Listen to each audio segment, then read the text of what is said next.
nicaragüense tiene derecho a estar informado. Ahora, el podcast noticioso que te cuenta la realidad del país. Noticias, entrevistas, debates y lo más viral. Te lo contamos ahora. Bienvenidos al podcast de Artículo 66. En los micrófonos, Marlene Balmaceda y Slich Villachica. A continuación, un vistazo de los titulares que han marcado este día. Daniel Ortega guarda silencio sobre la reunión que sostendría con funcionario ruso en medio de la invasión a Ucrania. Estados Unidos condena los juicios políticos en Nicaragua y celebra que al menos 5 reos fueran enviados a casa por cárcel. Ex magistrado electoral Roberto Rivas se encuentra en riesgo de muerte. En El Pulso analizamos los nuevos ataques del régimen en contra de Colombia y España y su mutismo de su cercanía con Rusia en medio del conflicto. Iniciamos el podcast ahora, correspondiente a este viernes 25 de febrero de 2022. Las 5 del día. Las noticias más importantes. Los líderes de la OTAN iniciaron este viernes una cumbre por videoconferencia convocada de urgencia ante la situación en Ucrania. Los miembros decidieron desplegar las fuerzas de respuesta rápida para aumentar la defensa de los aliados. El despliegue será por tierra, mar y aire para responder a cualquier contingencia. Por su parte, la Unión Europea incluyó al presidente de Rusia, Vladimir Putin, y a su ministro de Relaciones Exteriores, Sergei Lavrov, a la lista de sancionados por la invasión en Ucrania. 21 países de la Organización de los Estados Americanos presentaron a su vez una declaración que condena enérgicamente la invasión y la calificaron de ilegal, injustificada y no provocada. El presidente de Ucrania, Volodymyr Zelensky, informó que sostuvo una conversación con su homólogo de Estados Unidos, Joe Biden, en la que acordaron el endurecimiento de las sanciones contra Rusia, asistencia a la defensa concreta y una coalición contra la guerra. El país norteamericano anunció que impondrá sanciones económicas contra Putin y su canciller. Posterior, el presidente Biden se unió a la cumbre de emergencia de la OTAN. El portavoz de la diplomacia estadounidense, Ned Price, afirmó que la oferta de Rusia de mantener negociaciones con Ucrania es poco seria. La pareja dictatorial de Daniel Ortega y Rosario Murillo guarda silencio sobre la reunión que sostendría con el alto funcionario ruso Vyacheslav Volodin, presidente de la Duma Estatal, la Cámara Baja de Rusia. Volodin arribó a Nicaragua ayer 24 de febrero en medio de la invasión a Ucrania. En Managua se reunió con funcionarios de entidades gubernamentales y diputados ante la Asamblea Nacional y por la tarde sostendría un encuentro con Ortega. Sin embargo, 24 horas después el funcionario ruso desapareció del discurso oficialista por motivos no detallados. Organizaciones opositoras nicaragüenses enviaron una carta al presidente de México, Andrés Manuel López Obrador, en la que le piden no abandonar al pueblo de Nicaragua y los principios y aspiraciones de toda una nación que anhela vivir en libertad y democracia. En la carta, suscrita por 23 organizaciones opositoras, hacen referencia a la decisión del gobierno de López Obrador de abstenerse de apoyar la declaración suscrita por 27 estados de la OEA que demandaron la libertad inmediata de todos los presos políticos de Nicaragua. Los opositores le recordaron a López Obrador que es importante que México se coloque en el lado correcto de la historia.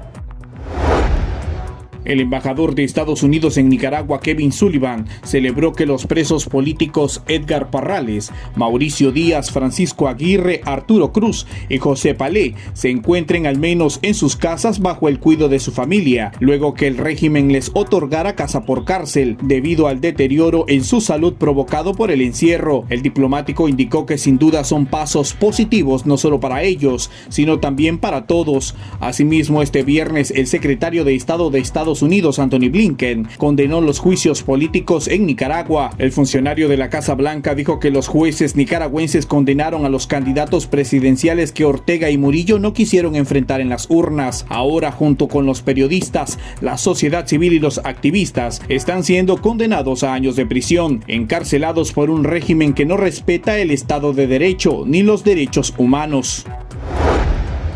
El expresidente del Consejo Supremo Electoral, Roberto Rivas Reyes, se encuentra en riesgo de muerte, a punto de colapsar. Fuentes médicas revelaron a Artículo 66 que Rivas sigue vivo, pero no va a vivir mucho tiempo, porque solo uno de sus riñones está funcionando con mucha dificultad. Detalló que los familiares del exfuncionario no quieren autorizar que lo desconecten, pero él tiene un sinnúmero de enfermedades y el COVID-19 terminó de afectar su salud. El Pulso. Le medimos el ritmo a la realidad.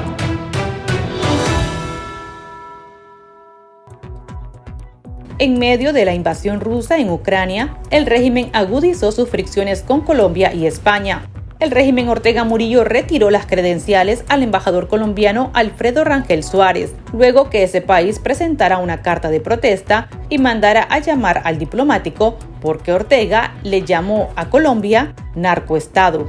A su vez, el régimen aprovechó para pelearse con el canciller de España, José Manuel Álvarez, por unas presuntas declaraciones que habría realizado el ministro español sobre Nicaragua. Aunque la diplomacia de Ortega no especificó cuáles fueron las declaraciones, las calificó de insolentes, anacrónicas y desfasadas. Sobre estos nuevos pleitos de Ortega con el mundo, conversamos con Alex Aguirre, especialista en paz y conflictos, con estudios en la Universidad para la Paz de Naciones Unidas. Alex, ¿le conviene a Ortega la situación en Ucrania para desviar la atención sobre la crisis en Nicaragua?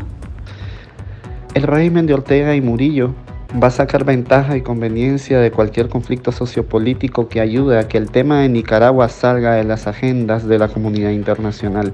Podemos ver cómo esta semana el conflicto entre Ucrania y Rusia ha acaparado las agendas de los foros políticos internacionales como es el Consejo de Seguridad de la ONU y precisamente hoy, 25 de febrero, el Consejo Permanente de la OEA, quienes van a discutir su posición como hemisferio frente a este conflicto.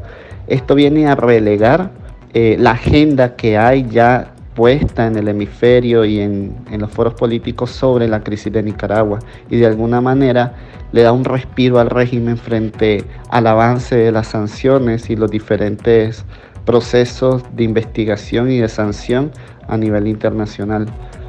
Si bien puede ser una ventaja, también puede jugar en contra porque Nicaragua se ha mostrado abiertamente a favor de Rusia.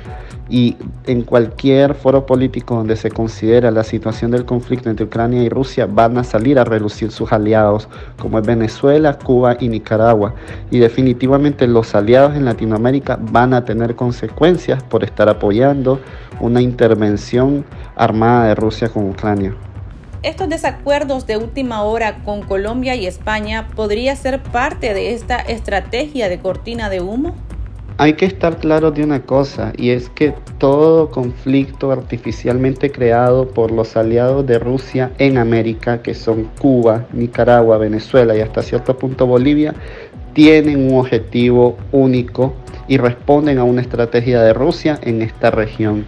Nicaragua ha creado conflictos artificiales con Colombia y España. Venezuela está avivando la militarización entre la frontera terrestre que tiene con Colombia para avivar esas fricciones.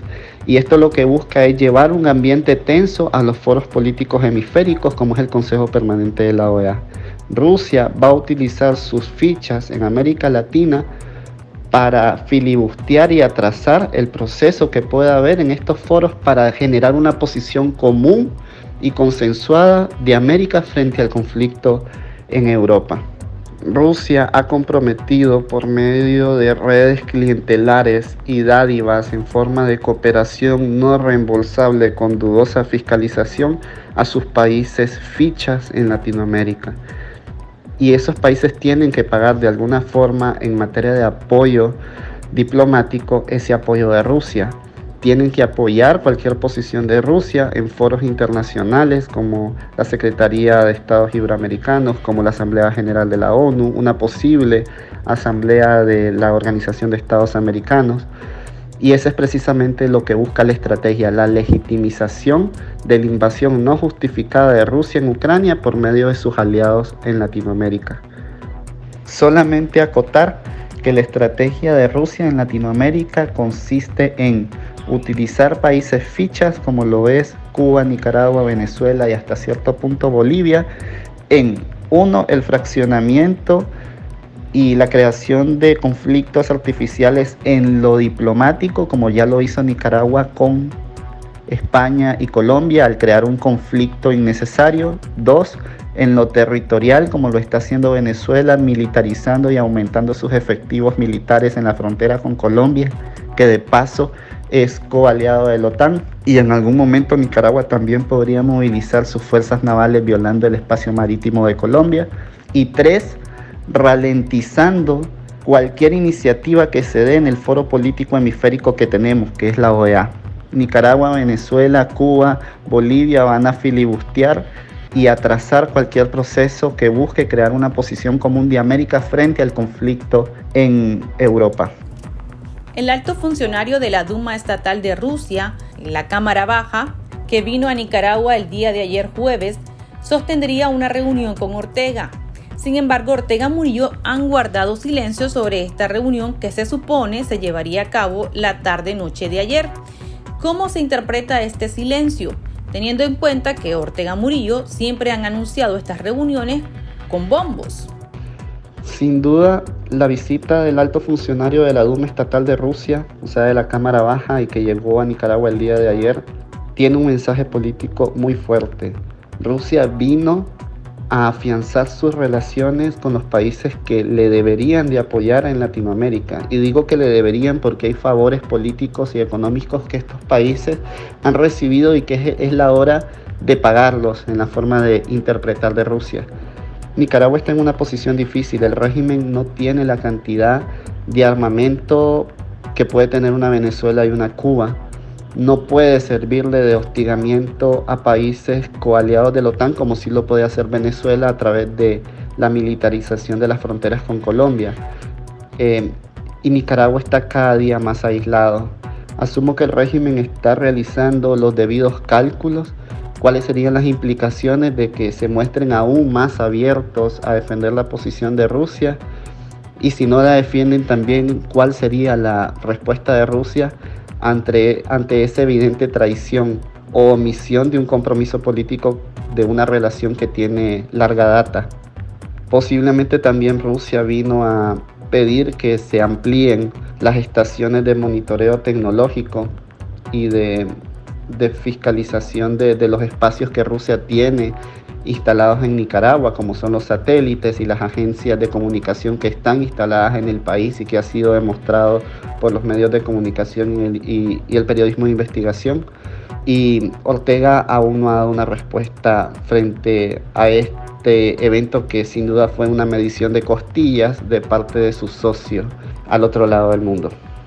En mi valoración personal, la estrategia de Rusia en Latinoamérica no es efectiva, ya que sus países aliados tienen una crisis de institucionalidad, legitimidad y credibilidad a nivel internacional. Son países que están señalados desde hace años en materia de violación de derechos humanos y derechos civiles y políticos. Y además de eso, son países que están siendo afectados por sanciones políticas y no tienen la suficiente fortaleza para defenderse. Precisamente Nicaragua es por eso que ha guardado silencio, porque está valorando cuánto le va a costar la factura de lo que implica apoyar a Rusia a nivel público o en foros políticos. Ahora, en esta semana, Honduras recibió la visita de la jefa del Comando Sur de Estados Unidos, Laura Richardson. Este país norteamericano le ofreció a la presidenta de Honduras, a la recién electa Xiomara Castro, ayuda militar y otro tipo de cooperación a su país.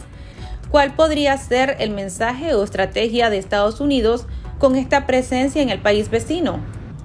Estados Unidos tiene una histórica cooperación en materia de combate al narcotráfico, seguridad fronteriza y en lo que llamamos en el marco del SICA la seguridad democrática, en específico con los países de Centroamérica, porque Centroamérica es el puente del narcotráfico en la región. Las visitas de los jefes o las jefas del Comando Sur de Estados Unidos siempre se han dado después de cada elección en los países de Centroamérica. En este caso, la visita de Laura Richardson a Honduras este miércoles y la reunión que tuvo con Xiomara Castro, el objetivo que busca es afianzar las relaciones de cooperación que ya se tenían con Honduras, y las relaciones de cooperación giran en torno a colaborar en temas de seguridad y combatir el narcotráfico. Es algo que siempre pasa después de cada elección y podemos hacer la comparativa o el contraste con Nicaragua. En el 2016 igual Nicaragua, el régimen de Daniel Ortega recibió una visita del Comando Sur y se reafianzaron y resignificaron las relaciones en materia de seguridad. Y incluso los patrullajes de barcos y lanchas de la Fuerza Naval de Nicaragua operaban con fondos del Comando Sur. Pueden ver eso en las páginas de la Embajada estadounidense en Nicaragua. Igualmente, muchos de los puestos militares en la costa caribe de Nicaragua han sido construidos con cooperación de Estados Unidos.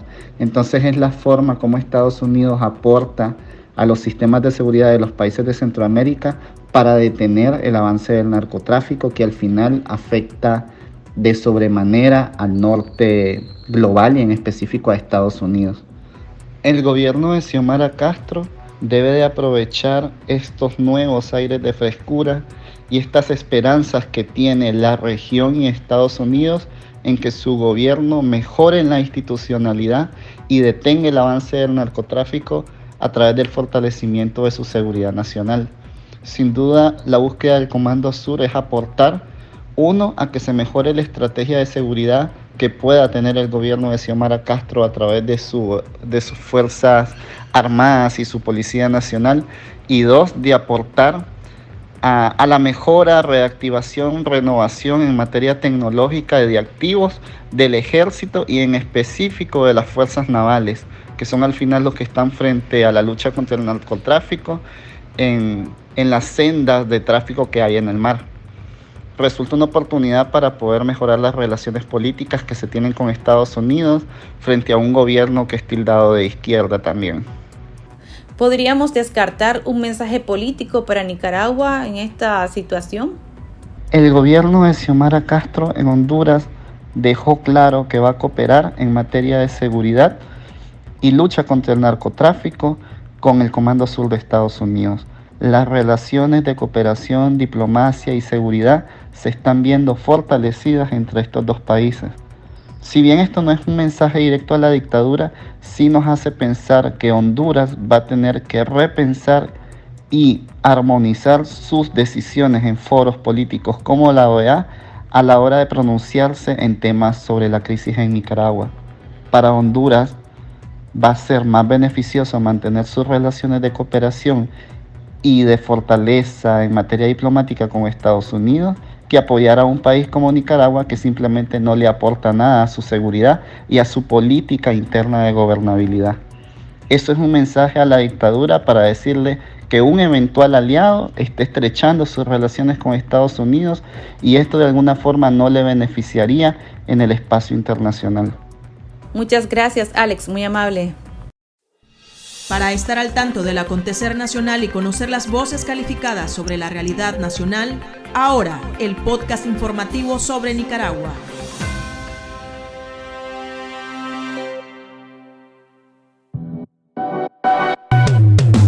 Tendencias, la viralidad de las redes sociales.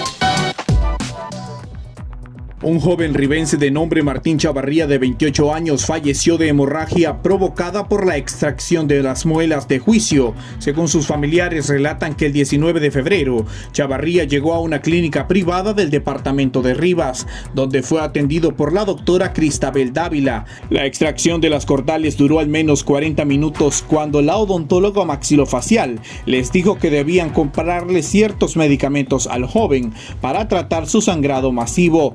Sin embargo, el caso empeoró, por lo que tuvo que ser trasladado a un hospital. 4 horas después, el paciente falleció. Sus familiares responsabilizan a la doctora y la acusan por negligencia médica.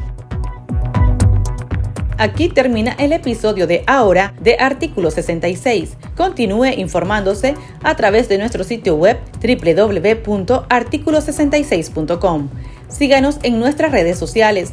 Nos encuentra en Facebook, Twitter e Instagram y suscríbase a nuestro canal de YouTube. Hasta la próxima. La información veraz y de primera mano está ahora. No te perdás el podcast noticioso que te cuenta la realidad del país. Compartí y pasa la voz.